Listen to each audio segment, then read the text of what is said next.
سورہ آل عمران کی آیت نمبر 122 تک گزشتہ درس میں ترجمہ ہوا تھا۔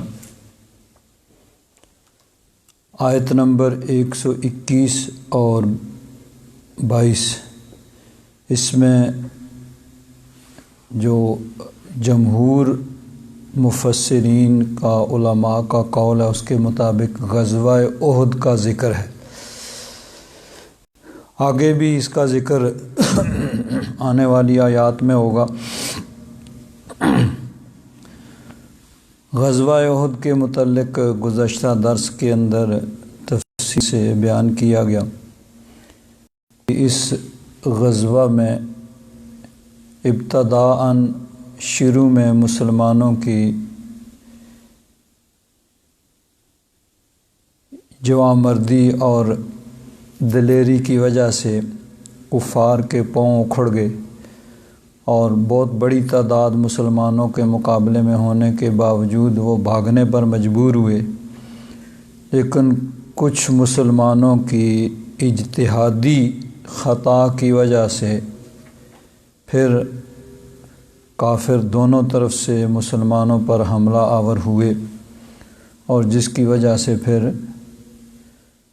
70 مسلمان صحابہ کرام شہید ہوئے، جن میں حضرت امیر حمزہ بھی شامل تھے، حضور کے چچا، اور حضور نبی کریم صلی اللہ علیہ وسلم پر کافروں نے سنگ باری کی، حضور کے جسم مبارک زخمی ہوا، حضور کے جسم مبارک سے خون جاری ہوا، دندان مبارک شہید ہوئے۔ یہ سب کچھ مسلمانوں کی ایک اجتہادی خطا کی وجہ سے مسلمانوں پہ یہ مصیبت آئی۔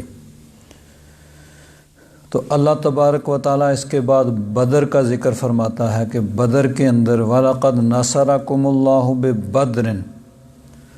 اللہ تبارک و تعالیٰ نے بدر کے غزوہ میں، میدان بدر میں تمہاری مدد فرمائی۔ وَأَنْتُمْ أَذِلَّةٌ، اور اس وقت تم بے سر و سامان تھے، تمہارے پاس لڑائی کا سامان نہیں تھا، نہتے تھے، خالی ہاتھ۔ احد میں تو چلو تعداد تھوڑی تھی، لیکن جنگ کے ارادے سے گھر سے نکل کے آئے تھے، بدر میں تو لڑنے کے لیے بھی نہیں گئے تھے، تو خالی ہاتھ تھے، تھوڑی تعداد تھی، اس کے مقابلے میں کافروں کی تعداد بہت بڑی تھی جو مسلح ہو کے باقاعدہ جنگ کے ارادے سے گھر سے نکل کے آئے تھے۔ تو اللہ تبارک و تعالیٰ نے بدر میں تمہاری مدد فرمائی جب کہ تم بے سر و سامان تھے۔ فاتقوا اللہ لعلکم تشکرون، اللہ تبارک و تعالیٰ سے ڈرو تاکہ تم شکر گزار ہو جاؤ۔ مقصد یہ ہے کہ احد میں اگر تم پہ آفت آئی ہے تو وہ اس وجہ سے کہ اللہ تبارک و تعالیٰ اور اس کے احکام کے خلاف کیا گیا، کہ نبی کریم صلی اللہ علیہ وسلم نے جو حکم دیا تھا اس پہ پوری طرح عمل نہیں کیا گیا، چاہے وہ صحابہ کرام کی اپنی اجتہادی غلطی تھی، انہوں نے غور و فکر کیا، لیکن بہرحال بنیادی نقطہ یہی تھا کہ حضور نے جو حکم دیا تھا اس پہ عمل نہیں ہوا، اس وجہ سے مسلمانوں پہ وہ آفت آئی، ورنہ مسلمان وہ جنگ ابتدائی مرحلے میں ہی جیت چکے تھے۔ تو یہی مقصد ہے کہ اللہ تبارک و تعالیٰ اور اس کے محبوب کے احکام میں ہی، ان پر عمل کرنے میں ہی دنیا اور آخرت کی کامیابی ہے۔ جتنی سختی اور پابندی کے ساتھ اللہ رسول کے احکام پر عمل کرو گے اتنی ہی تمہاری کامیابی دنیا میں بھی ہوگی اور آخرت میں بھی ہوگی۔ وَلَقَدْ نَصَرَكُمُ اللَّهُ بِبَدْرٍ وَأَنْتُمْ أَذِلَّةٌ، اور اللہ تبارک و تعالیٰ نے بدر میں تمہاری مدد فرمائی جب کہ تم بے سر و سامان تھے۔ فاتقوا اللہ لعلکم تشکرون، اللہ تبارک و تعالیٰ سے ڈرو تاکہ تم شکر گزار بن جاؤ۔ اذ تقول للمؤمنین، محبوب اس وقت کو یاد کرو جب آپ مومنوں سے کہہ رہے تھے، فرما رہے تھے، الن یکفیکم، کیا تمہیں کافی نہیں ان یمدکم ربکم بثلاثۃ آلاف من الملائکۃ منزلین، کہ مدد فرمائے اللہ تبارک و تعالیٰ تمہاری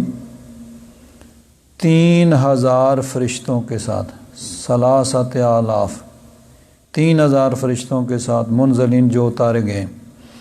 بھلا کیوں نہیں،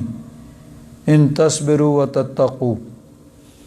اگر تم صبر کرو اور تقوی اور پرہیزگاری اختیار کرو، وَيَأْتُوكُم مِّن فَوْرِهِمْ، اور کافر تم پر حملہ آور ہوں، اچانک آ جائیں، تم پر حملہ آور ہو جائیں، هَذَا يُمْدِدْكُمْ رَبُّكُمْ، یہ ہے اللہ تبارک و تعالیٰ تمہاری مدد فرماتا ہے، بِخَمْسَةِ آلَافٍ مِّنَ الْمَلَائِكَةِ مُصَوِّمِينَ، 5000 فرشتے جو نشان زدہ ہیں۔ تو غزوہ بدر کے اندر اللہ تبارک و تعالیٰ نے فرشتوں کے ذریعے مدد فرمائی مسلمانوں کی۔ ایک روایت یہ بھی ہے کہ جب بدر میں آمنا سامنا تھا، مسلمانوں کی تعداد تھوڑی تھی، نہتے تھے، ادھر کافر تھے، مسلح تھے، 3 گنا سے زیادہ تھے، تو ادھر سے کسی نے کہا بھئی ایک اور کافر قرظ بن جابر محاربی، وہ بہت بڑا لشکر لے کر کافروں کی مدد کے لیے آ رہا ہے، تو اس سے مسلمانوں کو اور پریشانی ہوئی۔ تو اللہ تبارک و تعالیٰ نے ان آیات کا نزول فرمایا کہ کافروں کی مدد کے لیے اگر کافر آ رہے ہیں تو تمہاری مدد کے لیے اللہ تبارک و تعالیٰ فرشتوں کو نازل فرماتا ہے۔ غزوہ بدر سن 2 ہجری میں ہوئی۔ نبی کریم صلی اللہ علیہ وسلم مکہ مکرمہ سے ہجرت کر کے جب مدینہ منورہ تشریف لائے تو ہجرت کے دوسرے سال ربیع الاول میں حضور تشریف لائے، تو اگلے ربیع الاول شریف میں 1 سال ہوا، اس کے تقریباً کوئی 6-7 مہینے بعد یعنی ماہ رمضان المبارک میں یہ بدر کی لڑائی ہوئی، اور اس کی تفصیل یہی تھی کہ ایک قافلہ کافروں کا ملک شام سے واپس مکہ شریف جا رہا تھا۔ ظاہر بات ہے کہ جب جنگ ہے تو ان کی ساری دولت مسلمانوں کے خلاف استعمال ہوتی تھی، تو اس کا بھی یہی تھا کہ یہ جتنا نفع ہوگا وہ مسلمانوں کے اسلام کے خلاف استعمال ہوگا۔ تو نبی کریم صلی اللہ علیہ وسلم نے اس قافلے پر حملہ کرنے کے لیے مسلمانوں کی ساتھ لیا اور چلے۔ اب وہ قافلہ تو بچ کے نکل گیا ابو سفیان کا، اور اس نے پیغام بھیجا مکہ کے مسلمان تمہارے قافلے پر حملہ کرنے والے ہیں، تو ابو جہل لشکر لے کے مکہ شریف سے چل پڑا، اور بدر مکہ شریف سے مدینہ شریف یعنی درمیان کہہ لیں، رستے میں کہہ لیں، یہ ایک جگہ ہے جہاں پہ ایک کنواں تھا جو کسی بدر نامی شخص نے کھودا تھا، تو اسی مناسبت سے اس کو بدر کہا جاتا تھا، چھوٹی سی بستی تھی۔ مدینہ منورہ سے کوئی تقریباً 140 کلومیٹر کے فاصلے پہ یہ بستی ہے۔ جو پیدل رستہ جاتا تھا وہ اس کے قریب سے گزرتا تھا، یعنی مکہ سے ملک شام کی طرف جائیں تو وہی رستہ بدر کے قریب سے اور مدینہ منورہ کے بھی قریب سے گزر کے جاتا تھا، کیونکہ مکہ شریف سے شمال کی جانب ہے مدینہ منورہ، تو مدینہ شریف سے قریب ہے، مکہ سے ظاہر بات ہے دور ہے۔ اگر 140 کلومیٹر مدینہ شریف سے بنتا ہے تو 300 کلومیٹر مکہ شریف سے بنتا ہے۔ پہلے جو روڈ نکلی تھی وہ بدر سے ہو کے گزرتی تھی ابتدائی طور پر، جب یہ بسیں چلی ہیں، اور وہ سڑک جو ہے وہ بدر شریف سے گزرتی تھی۔ اب جو نیا یہ بڑا روڈ ہے یہ تھوڑا اس سے ہٹ کے دور سے گزرتا ہے۔ تو بہرحال اس جگہ پہ یہ لڑائی ہوئی، ادھر سے کافروں کا لشکر مکہ شریف سے چلا اور وہاں بدر میں آ کے اترا، ادھر سے نبی کریم صلی اللہ علیہ وسلم تشریف لائے۔ آپ نکلے تو قافلے کے لیے تھے، لیکن قافلہ نکل گیا، اب کافروں کا لشکر سامنے آ گیا۔ تو نبی کریم صلی اللہ علیہ وسلم نے اب مسلمانوں سے مشورہ کیا بھئی کیا کرنا چاہیے. ہم تو چلے تھے قافلے کو روکنے کے لیے، ان سے مقابلے کے لیے، اور وہ تو چلا گیا. اس میں ظاہر بات ہے کہ قافلے تھے، اس کے ساتھ کوئی چند ایک محافظ ہوں گے، باقی لوگ تاجر تھے، اور یہ لشکر ہے اور لڑائی کے لیے آیا ہے، مسلح ہے. تو حضرت انس بن مالک رضی اللہ تعالیٰ عنہ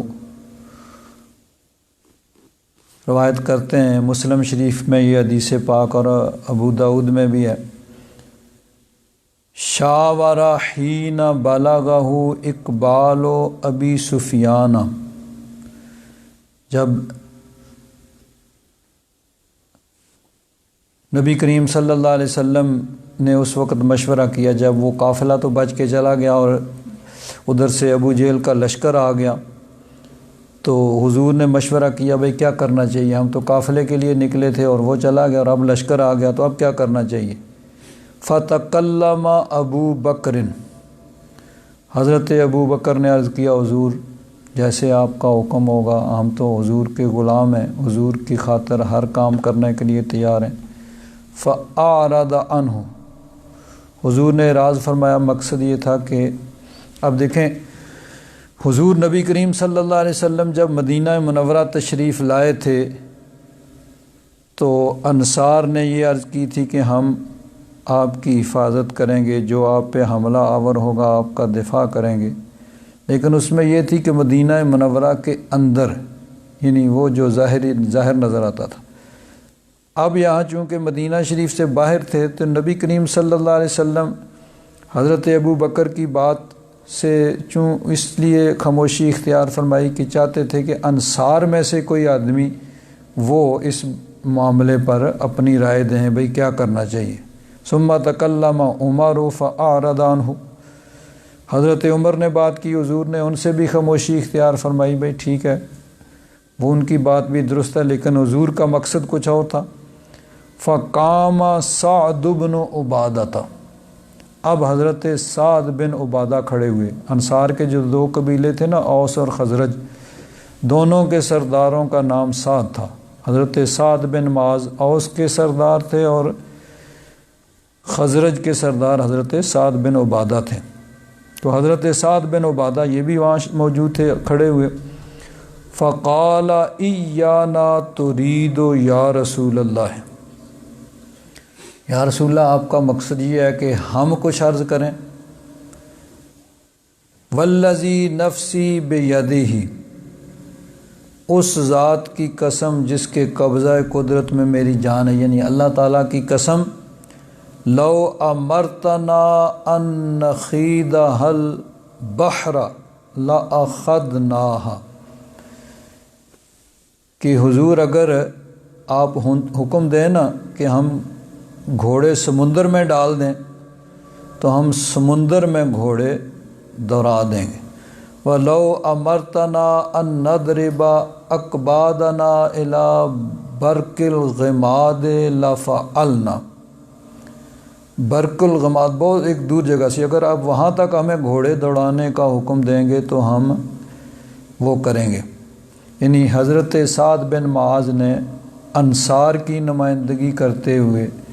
حضور نبی کریم صلی اللہ علیہ وسلم جو چاہتے تھے وہ کہا، جس کی ترجمانی حفیظ جلندری نے یوں کی ہے کہ نبی کا حکم ہو تو کود جائیں ہم سمندر میں، جہاں کو محو کر دیں نعرہ اللہ اکبر سے، اور کفار مکہ تو کیا چیز ہیں، دیووں سے لڑ جائیں، سنان نیزہ بن کر سینہ باطل میں گڑ جائیں. تو حضرت سعد بن عبادہ نے انصار کی نمائندگی کرتے ہوئے جب ان کی طرف سے پوری ہر طرح کی حمایت اور حاضری کا جب انہوں نے اشارہ دیا تو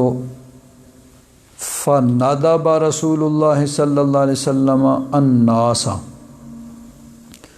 تو حضور نبی کریم صلی اللہ علیہ وسلم نے پھر لوگوں کو بلایا. فَانْطَلَقُوا حَتَّى نَزَلُوا بَدْرًا،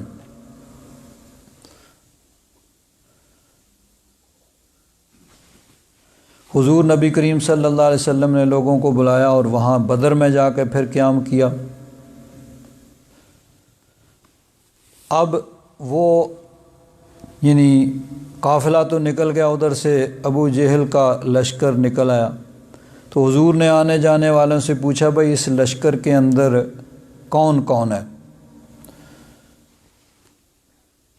تو انہوں نے بتایا کہ اس میں ابو جہل ہے، عتبہ ہے، شیبہ ہے، امیہ بن خلف ہے۔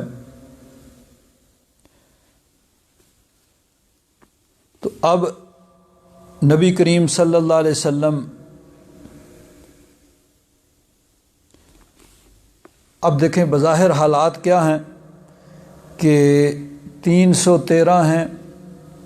اور نہتے ہیں، خالی ہاتھ ہیں، ان کے مقابلے میں 1000 ہے اور مسلح ہے۔ ایسے حالات میں نبی کریم صلی اللہ علیہ وسلم نے میدان جنگ کے اندر جا کے یعنی جنگ سے ایک دن پہلے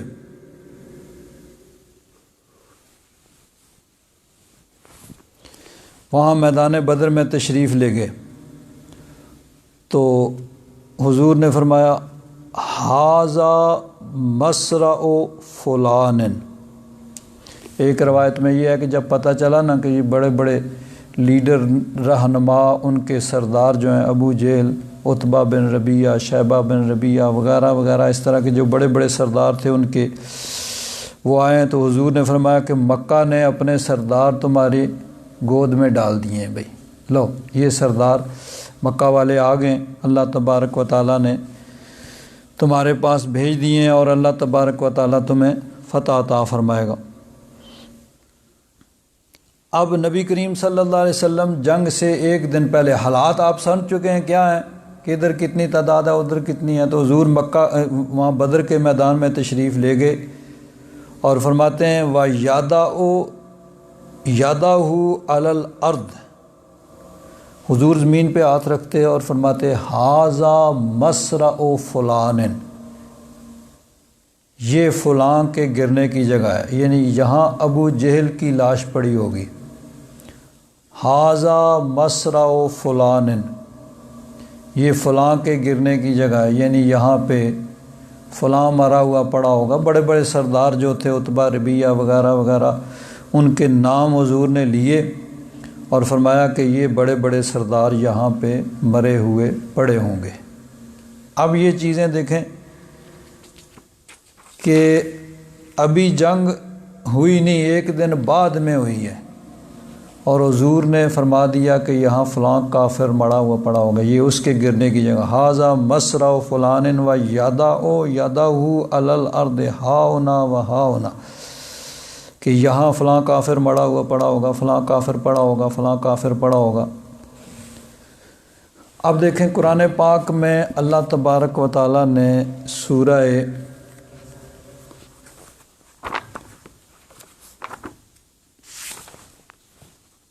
لقمان، سورہ لقمان کی آخری آیت ہے، اللہ تبارک و تعالیٰ نے ارشاد فرمایا ان اللہ عندہ علم الساعہ، اللہ تبارک و تعالیٰ کے پاس ہی قیامت کا علم ہے کہ کب آئے گی۔ وَيُنَزِّلُ الْغَيْثَ، بارش نازل فرماتا ہے، یعنی اس کا علم بھی اس کے پاس ہے، کب بارش ہوگی، کہاں بارش ہوگی۔ وَيَعْلَمُ مَا فِي الْأَرْحَامِ، اور وہ جانتا ہے کہ رحموں میں کیا ہے، ماؤں کے پیٹوں میں کیا ہے۔ وَمَا تَدْرِي نَفْسٌ مَاذَا تَكْسِبُ غَدًا، اور کوئی جان نہیں جانتی کہ وہ کل کیا کسب کرے گی، کیا کمائے گی۔ وَمَا تَدْرِي نَفْسٌ بِأَيِّ أَرْضٍ تَمُوتُ، اور کوئی نہیں جانتا کہ کس زمین میں وہ مرے گا، اس کی موت واقع ہوگی۔ ان اللہ علیم خبیر، بے شک اللہ تبارک و تعالیٰ جاننے والا خبردار ہے۔ 5 چیزیں، قیامت کا علم، بارش کب ہوگی، ماں کے پیٹ میں کیا ہے، اور کل کیا کرے گا، اور کس زمین میں مرے گا۔ تو یہ 5 علوم خمسہ ان کو کہا جاتا ہے۔ تو یہ اللہ تبارک و تعالیٰ کے ساتھ خاص ہیں۔ اب اس کی وجہ پہلے یہ دیکھیں کہ فرمایا وما تدری نفس بأی ارض تموت، کوئی نہیں جانتا کہ کس زمین میں مرے گا، لیکن نبی کریم صلی اللہ علیہ وسلم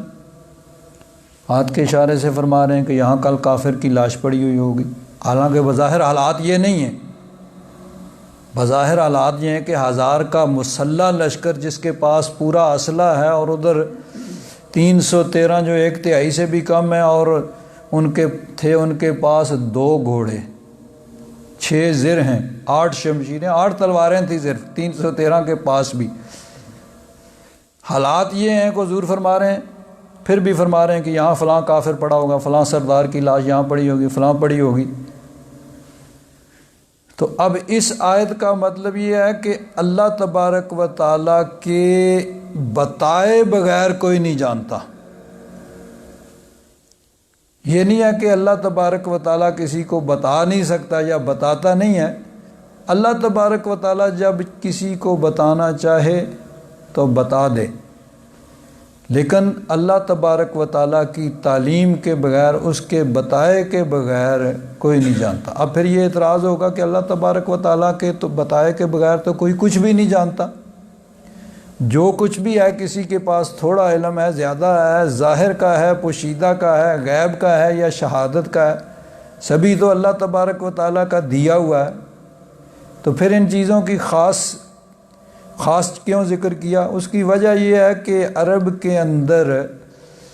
کچھ لوگ جو کاہن وغیرہ اس طرح کے غیب دانی کے دعوے کرتے تھے، وہ ان چیزوں کے بارے میں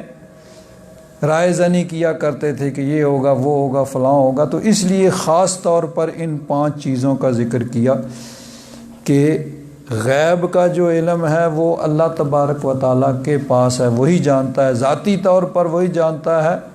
ہاں جس کو وہ جتنا چاہے عطا فرما دے۔ اور اللہ تبارک و تعالیٰ نے اپنے محبوب کو ان حالات کے باوجود جو بظاہر اس کے خلاف تھے، حضور کو اللہ تعالیٰ نے علم دے دیا تھا، اسی لیے تو حضور فرما رہے تھے، ورنہ حضور نے فرمایا کہ یہاں فلاں کافر کی لاشیں پڑی ہوگی اور وہ نہ گرتے۔ تو یہ بات وحی کے ذریعے یقینی طور پر حضور کو معلوم ہو گئی تھی، اسی لیے تو پہلے ہی فرما دیا یہاں فلاں کافر گرا ہوگا، فلاں کافر گرا ہوگا۔ اور فرماتے ہیں راوی حضرت انس بن مالک رضی اللہ تعالیٰ عنہ، فما مات احدہم ان موضع ید رسول اللہ صلی اللہ علیہ وسلم، کہ حضور نے جہاں جہاں نشان لگایا تھا نا، اس سے وہ ذرہ برابر بھی تجاوز نہیں کیا تھا، کہ یہ نہیں کہ یہ کہا کہ ابو جہل کی لاش یہاں پڑی ہوگی تو ادھر پڑی ہو، نہیں، جہاں حضور نے فرمایا تھا وہیں پہ ان کی لاشیں، جہاں جہاں حضور نے کہا تھا وہیں پہ ان کی لاشیں پڑی ہوئی تھیں۔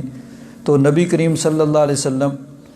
ایک دن پہلے غزوہ بدر سے وہاں میدان میں تشریف لے گئے اور وہاں نشان لگائے، اور وہ اس سے خطا نہیں ہوئی، جیسے جیسے حضور نے فرمایا تھا اسی طرح ہوا۔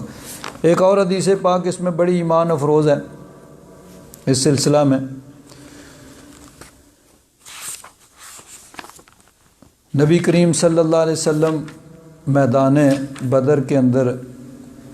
تشریف فرما ہیں، وہاں لڑائی ہو رہی ہے، تو حضرت عبد الرحمن بن عوف رضی اللہ تعالیٰ عنہ وہ فرماتے ہیں انہ قال بین انا واقف فی الصف یوم بدر، میدان بدر میں، بدر کے دن لڑائی کے وقت میں صف میں کھڑا تھا نا، جب مجاہدین کی صفیں ہوتی ہیں فوجیوں کی، تو نظر تو عن یمینی و شمالی، فرماتے ہیں میں نے اپنے دائیں اور بائیں دیکھا، فَإِذَا أَنَا بَيْنَ غُلَامَيْنِ مِنَ الْأَنصَارِ حَدِيثَةٍ أَسْنَانُهَا، تو میں نے دائیں بائیں دیکھا کہ 2 نو عمر نو خیز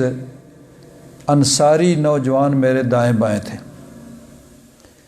تمنیت لو کنت بین اضلع منہما، فرماتے ہیں کہ میں نے یہ خواہش کی، دل کے اندر خیال پیدا ہوا کہ کاش میرے دائیں اور بائیں کوئی تجربہ کار نوجوان ہوتے، طاقتور، یہ بچے نوخیز بچے ہیں اور ناتجربہ کار ہیں میرے دائیں بائیں، تو لڑائی میں اگر دائیں بائیں انسان کے تجربہ کار بہادر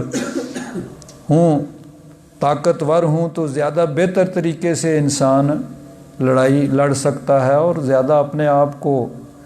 وہ محفوظ سمجھتا ہے، بھائی دائیں بائیں نوجوان تجربہ کار ہیں۔ تو میرے دائیں بائیں دونوں طرف کم عمر لڑکے ہیں۔ تو فرماتے ہیں تمن نہیں تو دل کے اندر خیال کیا، کوئی کہا نہیں کسی کو، صرف دل میں یہ خیال پیدا ہوا، ادھر ان کے دل میں یہ خیال پیدا ہوا۔ فرماتے ہیں فغمزنی احدہما، تو ان دونوں میں سے ایک نے، غمازہ کا معنی ہوتا ہے اشارہ کرنا یا آہستگی سے خاموشی سے پوچھنا، تو ان دونوں میں سے ایک نے مجھے پوچھا فقال یا امی هل تعرف ابا جہل، ان میں سے ایک نے اشارے سے خاموشی سے آہستگی سے مجھ سے پوچھا کہ چچا جان آپ ابو جہل کو جانتے ہیں؟ کیونکہ وہ انصاری تھے نا مدینہ شریف کے، اور تھے بھی بچے، انہیں ابو جہل کو نہ دیکھا تھا، صرف اس کا نام سنا تھا کہ کوئی سردار ہے مکہ کا۔ اور حضرت عبد الرحمن بن عوف تو چونکہ مکہ سے ہجرت کر کے تشریف لائے تھے، تو اس لیے انہوں نے، ایک نے رازداری سے پوچھا کہ آپ ابو جہل کو جانتے ہیں؟ قلت نعم، میں نے کہا ہاں میں جانتا ہوں۔ وما حاجتک الیہ، تمہیں اس سے کیا حاجت ہے؟ یا ابن اخی، اے میرے بھتیجے، تو کیا حاجت ہے ابو جہل سے تجھے؟ قال اخبرت انہ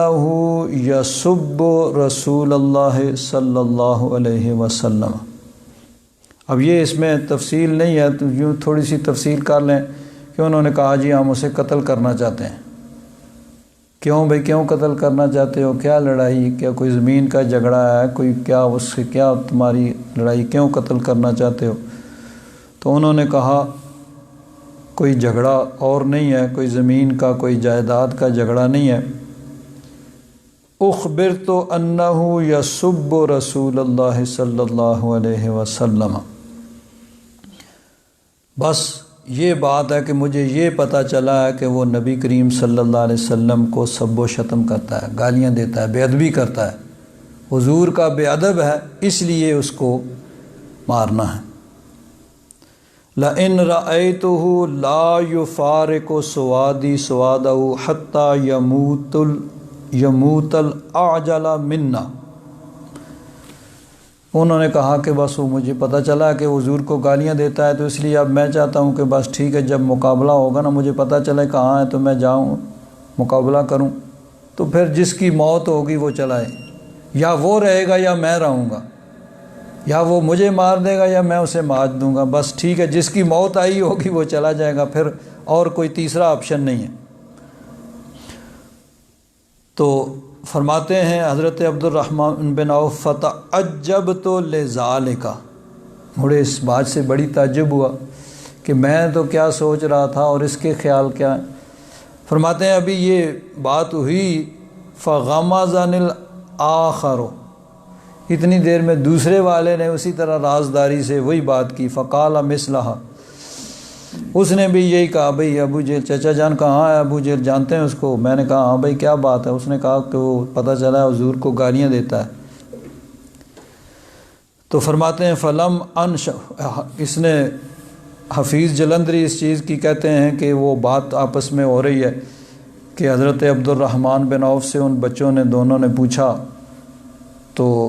آپ نے فرمایا بھئی کیوں، کیا بات ہے، کیوں تم اس سے لڑنا چاہتے ہو، کیوں مارنا چاہتے ہو؟ کوئی جائیداد کا جھگڑا ہے، کوئی مال و دولت کا، کوئی خاندانی لڑائی، کیا ہے؟ تو انہوں نے کہا قسم کھائی ہے مر جائیں گے یا ماریں گے ناری کو، قسم کھائی ہے مر جائیں گے یا ماریں گے ناری کو، اسی کا یہ ترجمہ ہے کہ انہوں نے کہا کہ لَإِن رَأَيْتُهُ، اگر میں اس کو دیکھوں نا، لا يُفَارِقُ سُوَادِي سُوَادَهُ، تو پھر میں اس سے جدا نہیں ہوگا، حتیٰ يَمُوتَ الْأَعْجَلَ مِنَّا، حتیٰ کہ ہم دونوں میں سے جس کی جلدی موت ہے وہ مر جائے، یا وہ مجھے مار دے یا میں اس کو مار دوں۔ تو قسم کھائی ہے مر جائیں گے یا ماریں گے ناری کو، سنا ہے گالیاں دیتا ہے وہ محبوب باری کو۔ اخبر تو انہ یسب رسول اللہ صلی اللہ علیہ وسلم، کہ انہوں نے کہا کہ مجھے یہ خبر دی گئی، مجھے پتہ چلا ہے کہ وہ نبی کریم صلی اللہ علیہ وسلم کو گالیاں دیتا ہے۔ تو فرماتے ہیں دوسرے نے بھی ایسے کہا۔ تو حضرت عبد الرحمن بن عوف فرماتے ہیں فلم ان شب ان نظرت الی ابی جہل یزول فی الناس، فرماتے ہیں ابھی یہ بات چیت ہوئی ہے کہ ایک طرف سے اس نے پوچھا، میں تو پہلے یہ سوچ رہا تھا کہ نوخیز بچے نو عمر میرے دائیں بائیں کوئی تجربہ کار ہوتے تو زیادہ بہتر ہے۔ اسی اثناء میں ایک نے پوچھا بھئی ابو جہل کو آپ جانتے ہیں وہ کہاں ہے؟ تو مجھے اس سے تعجب ہوا بھئی اتنا اس کا جذبہ اتنی دیر میں۔ دوسرے نے پوچھا، اس نے بھی وہی بات پوچھی۔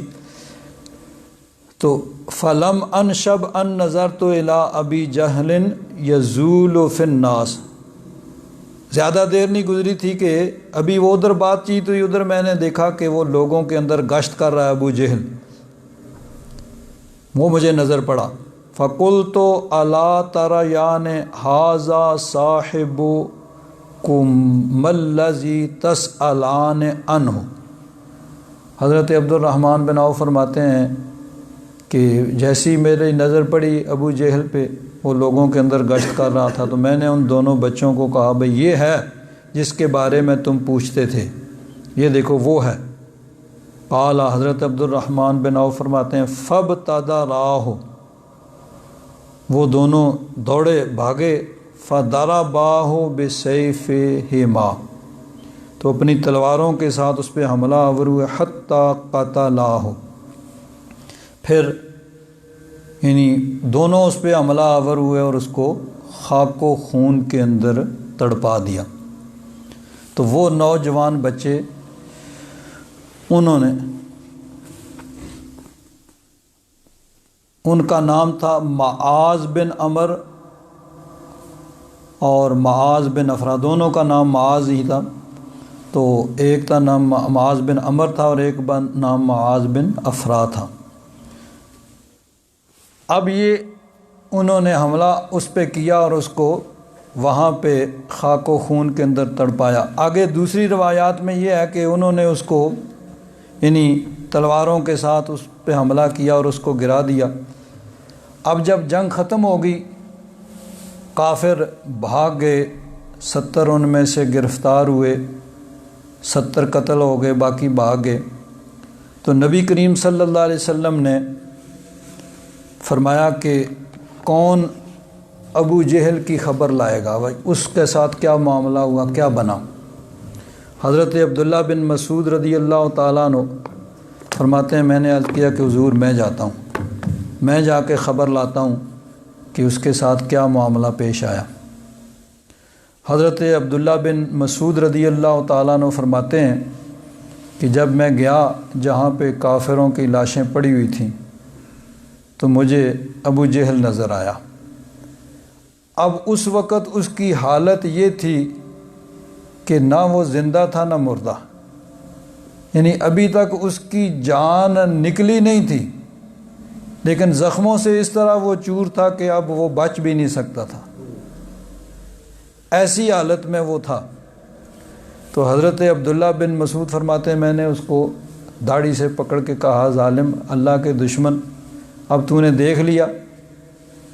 اللہ رسول کی نافرمانی اور اللہ کے محبوب کی دشمنی کا انجام۔ اس نے کہا اور تو کوئی دکھ نہیں، جنگ میں لوگ مرتے ہی رہتے ہیں، تو میں مر گیا تو کیا ہوا، جنگ میں ہی مرا ہوں نا، گھر میں چارپائی پہ تو نہیں مرا ہوں نا، لیکن دکھ اس بات کا ہے کوئی بڑا سردار مجھے قتل کرتا، یہ کسان کے بیٹوں نے مجھے قتل کر دی۔ اب بعض روایات میں یہ بھی ہے کہ اس نے کہا کہ حضرت عبداللہ بن مسعود نے اس کا سر قلم کرنا چاہا اور اس نے وہ زخموں سے چور تھا، پہلے ہی موت کے قریب تھا، اس نے کہا اب یہ میرا سر قتل جو ہے قلم کرے گا، تو اس نے کہا بھائی تم ایسے کرو، ایک کام کرو، میرا سر جو ہے نا یہاں سے گردن کے قریب سے تم کاٹو۔ حضرت عبداللہ بن مسعود نے فرمایا بھائی ساری کاٹنا ہے تو پھر یہاں سے وہاں سے کیا تھوڑی تکلیف ہوگی؟ اس نے کہا نہیں، جب سروں کے اندر میرا سر پڑا ہوگا تو کسی کو پتہ چلے گا یہ کسی سردار کا سر ہے جو دوسروں سے اونچا ہے۔ نبی کریم صلی اللہ علیہ وسلم کی بارگاہ میں آ کے حضرت عبداللہ بن مسعود نے ساری رپورٹ پیش کی، جو کچھ اس کے ساتھ گفتگو ہوئی اور اس کا سر قلم کرنا۔ نبی کریم صلی اللہ علیہ وسلم نے اللہ تبارک و تعالیٰ کی حمد و ثنا کی اور فرمایا کہ یہ اس امت کا فرعون تھا، ابو جہل اس امت کا فرعون تھا۔ ایک فرعون تھا حضرت موسیٰ علیہ السلام کے زمانے میں، جو بڑا متکبر تھا اور اپنے آپ کو خدا کہلواتا تھا، سجدہ کرواتا تھا، حتیٰ کہ کسی نے اس کے سامنے، حضرت موسیٰ علیہ السلام نے اس کے سامنے کہا کہ میں رب العالمین کا رسول ہوں، تمہاری طرف رسول بن کے آیا ہوں تبلیغ کرنے کے لیے۔ تو اس نے کہا کس خدا کی بات کرتے ہو، کس رب کی بات کرتے ہو؟ انا ربکم الاعلی، سب سے بڑا خدا تو میں ہوں، مجھ سے بڑا بھی کوئی خدا ہے دنیا میں؟ یعنی اپنے آپ کو سب سے بڑا خدا کا، انا ربکم الاعلی، میں ہی تمہارا سب سے اعلیٰ اور بڑا خدا ہوں۔ اتنا وہ دنیا میں تکبر اور تھا، متکبر تھا۔ لیکن جب موت کا ٹائم آیا نا، سمندر میں ڈوبنے لگا، تو حتی اذا ادرکہ الغرق، جب غرق نے اس کو پایا یعنی ڈوبنے لگا،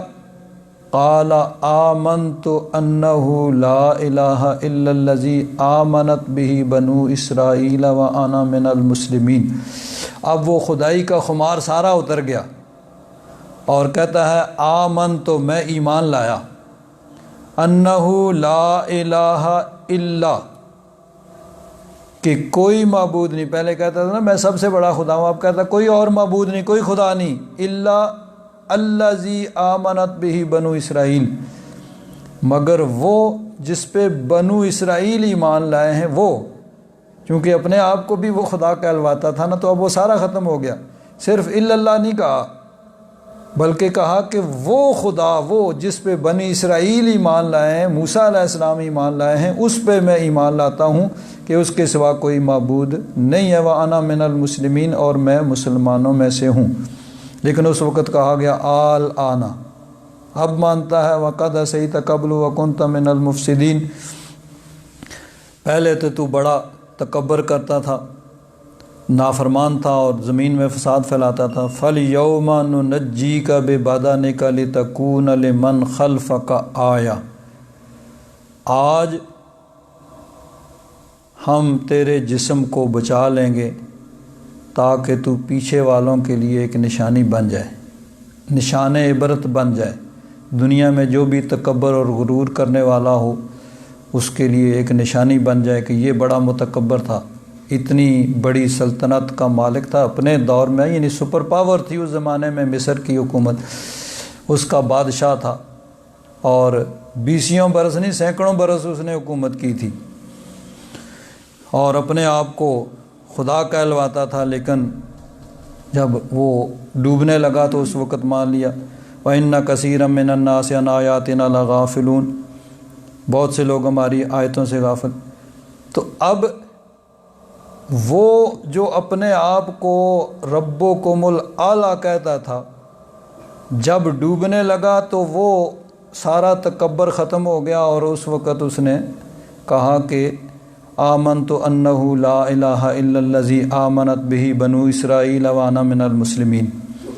یعنی مرتے وقت اس کا تکبر جاتا رہا اور وہ اعتراف کر رہا ہے، اقرار کر رہا ہے کہ میں اس خدا پہ ایمان لاتا ہوں جس پہ بنی اسرائیل ایمان لائے تھے اور میں مسلمانوں میں سے ہوں۔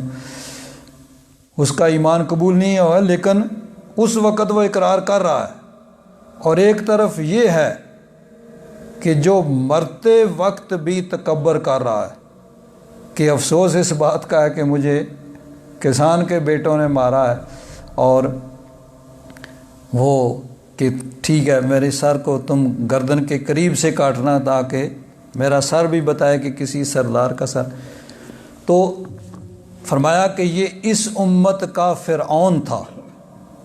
ایک فرعون حضرت موسیٰ علیہ السلام کے زمانے میں زندگی بھر تو تکبر کرتا رہا، لیکن آخری وقت اس کا تکبر ختم ہو گیا، لیکن اس کا تکبر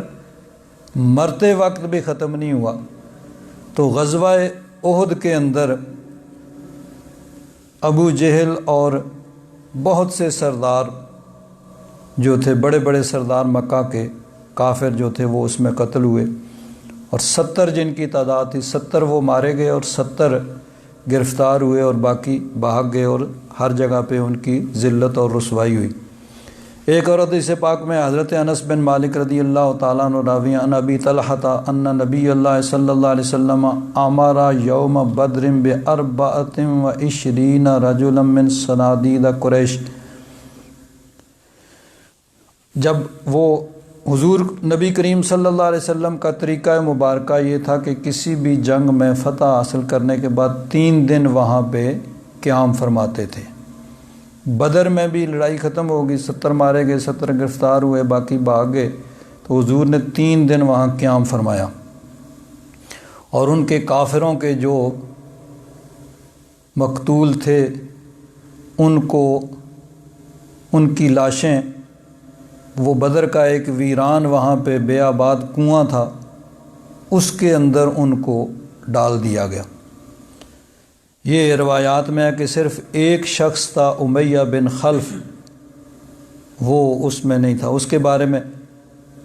حضرت بلال حبشی رضی اللہ تعالیٰ عنہ، آپ نے دیکھا کہ وہ بھاگ رہا، تو آپ نے انصاری نوجوانوں کو ساتھ لیا اور اس پہ حملہ آور ہوئے اور اس کو قتل کیا، امیہ بن خلف کو۔ تو وہ تھوڑے سے فاصلے پہ تھا، تو یہ روایات میں آتا ہے کہ اس کو پھر وہیں پہ اس کے اوپر پتھر اور مٹی ڈال دی گئی تھی، وہ کنویں میں نہیں ڈالا گیا، باقی جو تھے وہ ان کی لاشیں اس کنویں میں ڈالی گئی تھیں۔ مسلمانوں میں سے 14 صحابہ اکرام نے شہادت پائی، ان کی مزارات، ان کی قبریں وہیں پہ بدر شریف کے میدان کے اندر، یعنی اب تو قبروں کے نشان بھی نہیں، ایک 4 دیواری ہے، اس کے اندر ان کی قبریں۔ تو ان کو وہاں جو کافروں کے قتل ہوئے تھے قلیب بدر میں، بدر کے اس کنویں کے اندر ان کی لاشوں کو ڈالا گیا۔ 3 دن کے بعد نبی کریم صلی اللہ علیہ وسلم تشریف لائے۔ حضرت ابو طلحہ فرماتے ہیں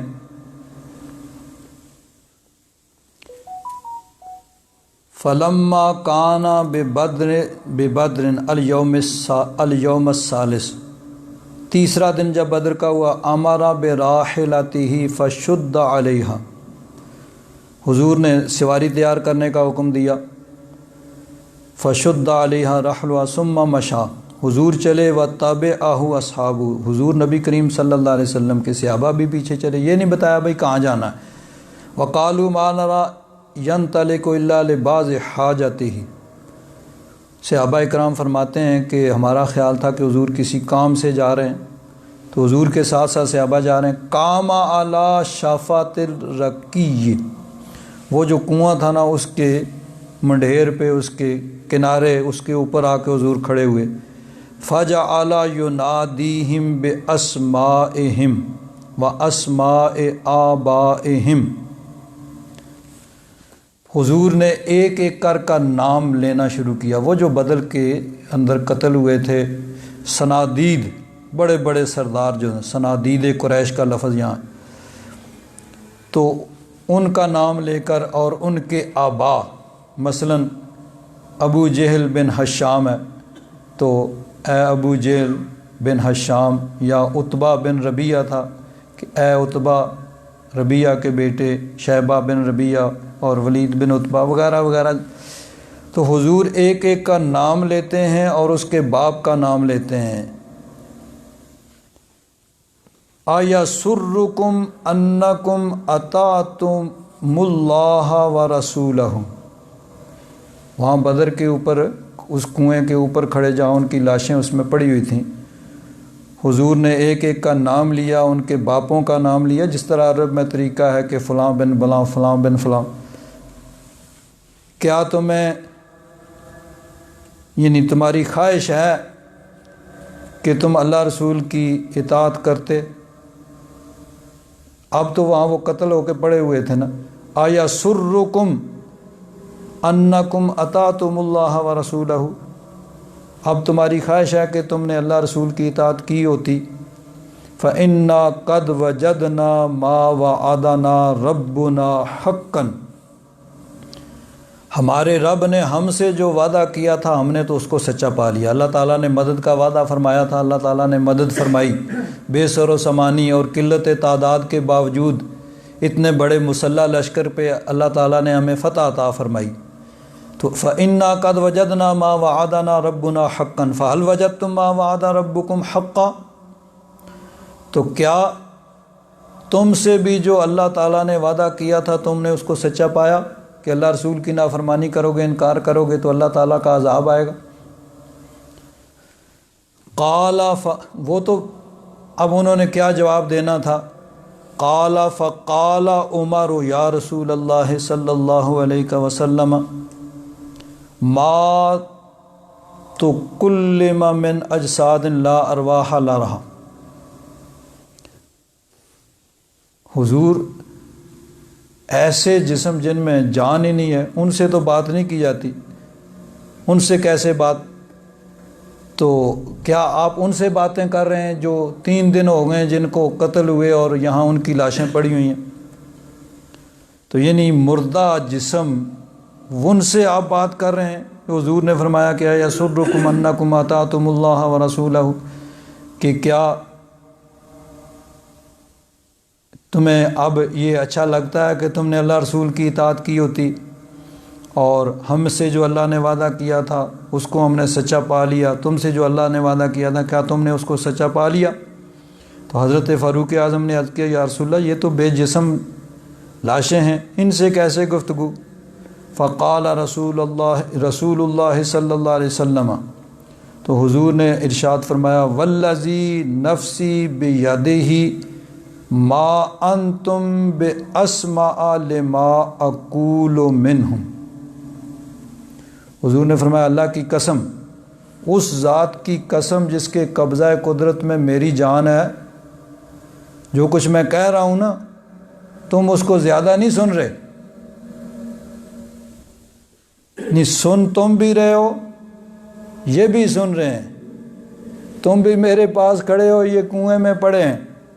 تم زیادہ نہیں سن رہے۔ ما انتم باسمع لما اقول منہم، جو کچھ میں کہہ رہا ہوں تم ان سے زیادہ نہیں سن رہے، یعنی دونوں برابر سن رہے ہیں، یعنی فرق یہ ہے کہ تم جواب دے سکتے ہو، یہ اب جواب نہیں دے سکتے۔ تو وہ 3 دن ہو گئے ان کو مرے ہوئے۔ تو بات کیا ہے کہ جیسے ہی انسان کی موت واقع ہوتی ہے عالم دنیا اس کا ختم ہو جاتا ہے، اب عالم برزخ شروع ہو جاتا ہے، برزخی زندگی اس کو حاصل ہو جاتی ہے۔ ہر انسان کو، یہاں کوئی مومن یا نبی یا ولی یا مومن کی قید نہیں ہے، وہ کافر ہیں، کافروں کے سردار ہیں، سب کو برزخی زندگی ان کی شروع ہو جاتی ہے۔ اب پھر برزخی زندگی جو ہے وہ دنیا میں جو انسان کے عقائد اور اعمال تھے ان کے حساب سے انسان کی درجہ بندی ہوتی ہے برزخی زندگی میں۔ اللہ والے جو ہوتے ہیں ان کو اللہ تبارک و تعالی عالم برزخ میں یہ مقام عطا فرماتا ہے کہ چاہیں تو وہ جہاں چاہیں تشریف لے جائیں، چاہیں تو وہ اللہ کے حکم سے مدد بھی کرتے ہیں ایسا، اور یہ کافر ہیں، سن رہے ہیں لیکن جواب نہیں دے سکتے۔ تو حضور نے فرمایا ما انتم باسمع لما اقول منہم، تم زیادہ نہیں سنتے، جو کچھ میں کہہ رہا ہوں تم بھی سن رہے ہو یہ بھی سن رہے ہو، تم جواب دے سکتے ہو عالم دنیا میں یا عالم برزخ میں چلے گئے، اب یہ مطلب جواب نہیں دے سکتے۔ اب یہاں دیکھیے قرآن پاک میں اللہ تبارک و تعالی نے ارشاد فرمایا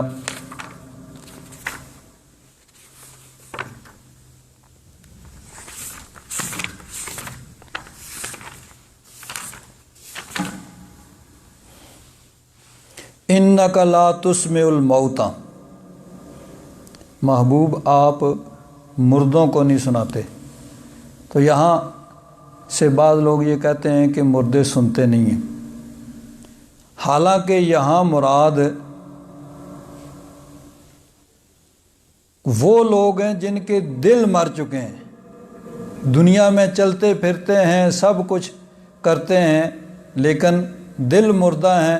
کہ ان کے دل ہدایت کی بات کو سنتے نہیں اور سن کے قبول نہیں کرتے، یہ مراد ہے۔ ورنہ عالم برزخ میں برزخی زندگی ہر ایک کو حاصل ہے، اور برزخی زندگی دنیا کے عقائد اور اعمال کے حساب سے اس کی درجہ بندی ہوتی ہے۔ اس سے مراد وہ لوگ ہیں اِنَّكَ لَا تُسْمِعُ الْمَوْتَى، وہ مردے جن کے دل مر چکے ہیں، چاہے وہ دنیا زندگی زمین کے اوپر چلتے پھرتے ہیں، کیونکہ اس کے مقابلے میں آگے اللہ تبارک و تعالیٰ نے فرمایا اِن تُسْمِعُ إِلَّا مَن يُؤْمِنُ بِآيَاتِنَا،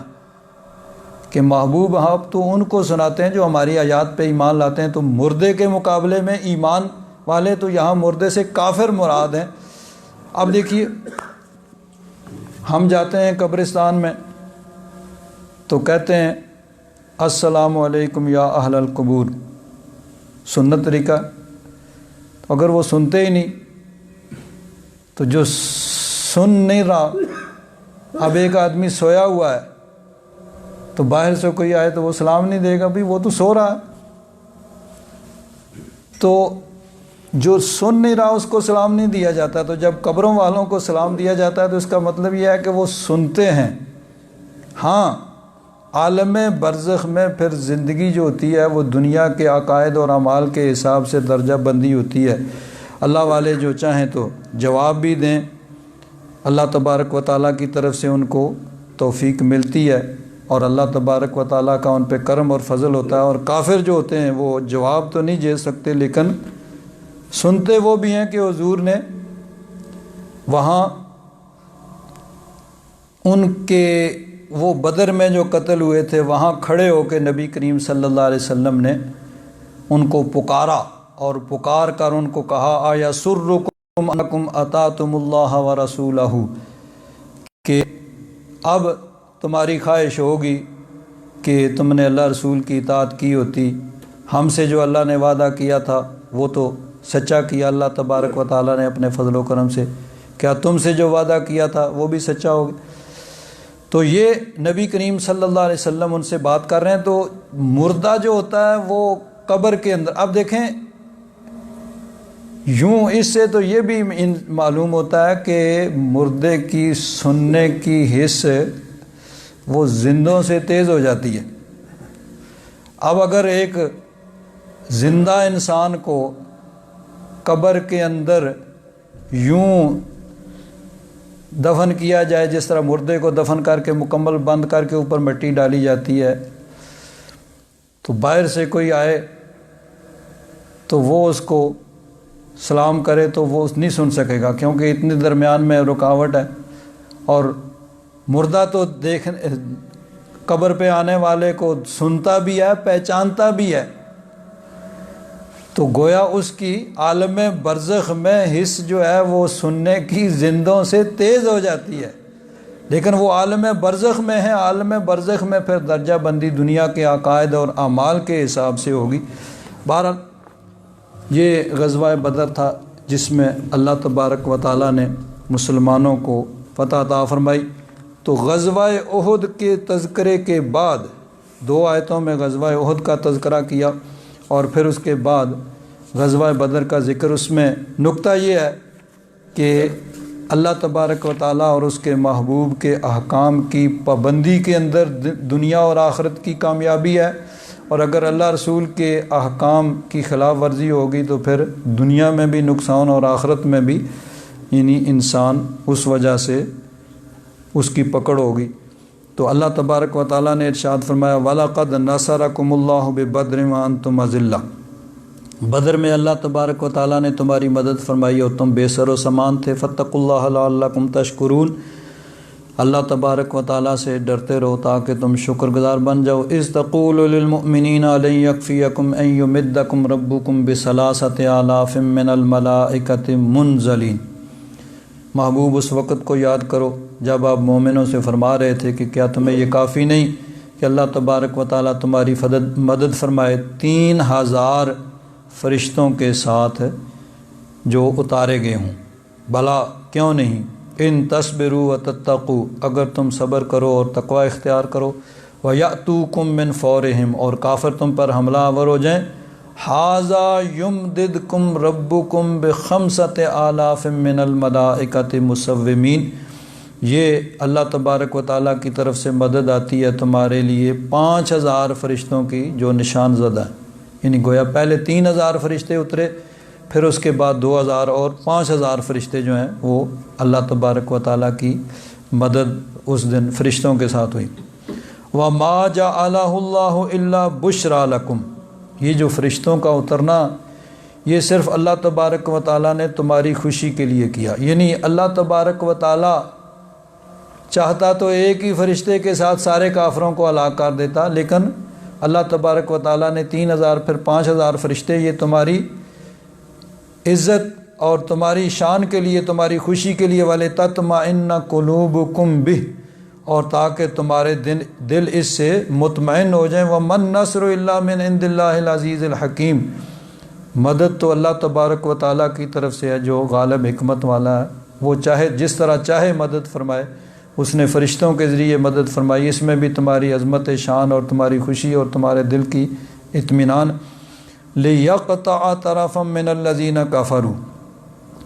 تاکہ کاٹ دے کافروں کا ایک گروہ، یعنی وہ کافروں کا ایک گروہ وہاں پہ ہلاک ہو جائے، اور یَکْبِتَهُمْ، یا ان کو ناکام کرے، فَيَنْقَلِبُوا خَائِبِينَ، تو خائب و خاسر ناکام وہ لوٹ جائیں، یعنی ایک گروہ ان کا 70 آدمی قتل ہو گئے اور پھر وہ رسوا ہوئے، 70 گرفتار ہوئے اور باقی جو ہیں وہ بھاگے۔ لَيْسَ لَكَ مِنَ الْأَمْرِ شَيْءٌ أَوْ يَتُوبَ عَلَيْهِمْ أَوْ يُعَذِّبَهُمْ فَإِنَّهُمْ ظَالِمُونَ، محبوب آپ کا اس معاملے سے کچھ نہیں ہے کہ اللہ تبارک و تعالیٰ ان کی توبہ قبول کرے یا انہیں عذاب دے، بے شک وہ ظالم ہے۔ یہ ایک آیت مبارکہ، اس کی مختلف تشریح کی گئی ہے، مختلف چیزیں اس کی تشریح میں بیان کی گئی ہیں کہ غزوہ احد کے اندر جب کافروں نے حضور پہ سنگ باری کی، حضور کا جسم مبارک زخمی ہوا، خون با دندان مبارک شہید ہوئے، تو حضور نے کہا کہ وہ قوم کیسے فلاح پائے گی جس نے اپنے نبی کے ساتھ یہ معاملہ کیا۔ تو اللہ تبارک و تعالیٰ نے فرمایا کہ محبوب آپ کا کام تبلیغ کرنا ہے، آپ اپنے تبلیغ کے کام کو جاری رکھیں، اور اللہ تبارک و تعالیٰ کے راستے میں جو تکلیف مصیبت پریشانی آئے اس کو اللہ کی رضا کے لیے برداشت کریں۔ ان کا معاملہ اللہ کے سپرد ہے، چاہے تو اللہ تبارک و تعالیٰ ان کو عذاب دے، چاہے ان کو ایمان کی توفیق دے۔ ان میں سے بہت سے بعد میں جو ہیں وہ مسلمان ہوئے، خاص طور پر حضرت خالد بن ولید، جن کا سب سے زیادہ حصہ تھا اس جنگ کے اندر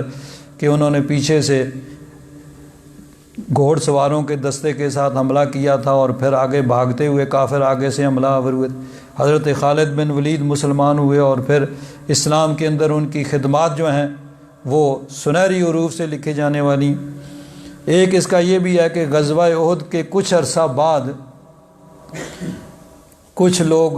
بدو قبیلے کے لوگ تھے، وہ حضور کے پاس آئے کہ آپ ہمارے ساتھ کچھ لوگ بھیجیں جو ہمیں تبلیغ کریں۔ حضور نے 70 صحابہ کرام جو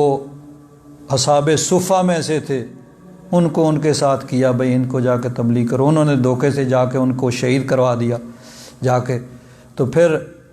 نبی کریم صلی اللہ علیہ وسلم کو بہت دکھ ہوا ان صحابہ کرام کی شہادت کا، تو حضور نبی کریم صلی اللہ علیہ وسلم ان کے خلاف نماز میں دعا کیا کرتے تھے، جس کو قنوت نازلہ کہا جاتا ہے۔ صبح کی نماز میں رکوع سے پہلے یا رکوع سے کھڑے ہو کے حضور ان قبائل کے خلاف جنہوں نے وہ بدعہدی کی اور ان صحابہ کرام کو شہید کیا، ان کے خلاف دعا کرتے تھے۔ اللہ تبارک و تعالیٰ نے اس سے روک دیا، اس کے بعد پھر وہ قنوت نازلہ ختم ہوگی۔ تو بہرحال اللہ تبارک و تعالیٰ نے فرمایا لیس لک من الامر شیء او یتوب علیہم او یعذبہم فانہم ظالمون، محبوب اس معاملے سے آپ کا کچھ نہیں ہے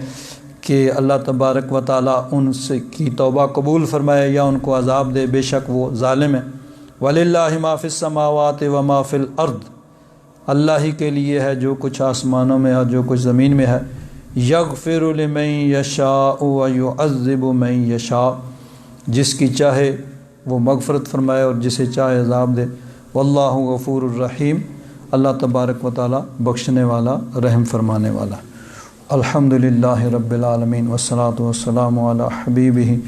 سیدنا و مولانا محمد وعلی آلہ واصحابہ اجمعین۔ اللہم انک عفو کریم تحب العفو فاعف عنا یا غفور یا غفور یا غفور۔ صلی اللہ تعالی علی حبیبہ سیدنا و مولانا محمد وعلی آلہ واصحابہ اجمعین برحمتک یا ارحم الراحمین۔